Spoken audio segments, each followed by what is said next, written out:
why, oh why do poor white people vote against themselves time and time again?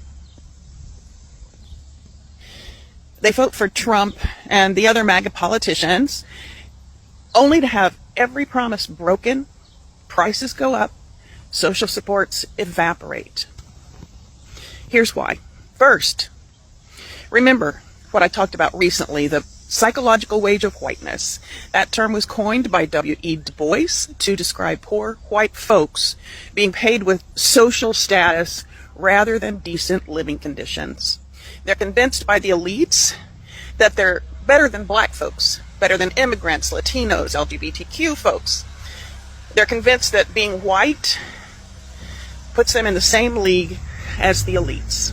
Of course, the elites know otherwise, but the poor whites buy it because they're grasping at straws. Second, they are convinced that the people they're supposedly better than are the big threat in their lives. Not the rich, not the corporations or the politicians, but immigrants, black folks, welfare queens, LGBTQ, criminals, you know, the usual scapegoats. Third, the elites promise protection to poor white folks. A politician comes along and says, I'll keep those people in their place, or I'll kick them out, or I'll lock them up. Or, more politely, I'll defend your values. They don't say, I'll make your life better. Well, they say it, they just don't mean it. They'll say, I'll make sure they don't get ahead of you. Fourth, they vote for the punishment, not the policy. When a law gets passed that slashes public housing or school funding or food aid, they think, good, that'll stop those lazy freeloaders.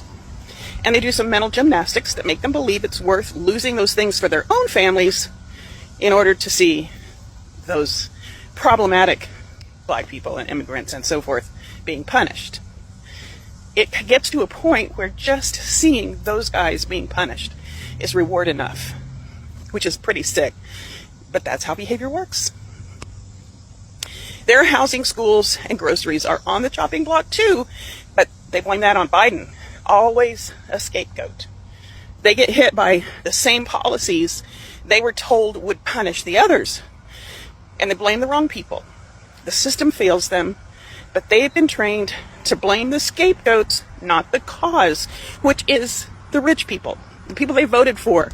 So they think the problem is still those people, not the fact that they were personally manipulated by the people they voted for. They're basically saying, I'll take the hit as long as you don't help them, or worse, as long as you hurt them. That is the psychological wage Du Bois was talking about, the trade-off between material security for racial status. And that's a crying shame, folks. One share, like, save, and comment shows that you care about white people taking responsibility for racism in America. This work is important to me, and I want to keep doing it. If you want to support me, consider a donation of any size to coffee.com/Kelly Snyder. And yeah, spelling is important. Get curious.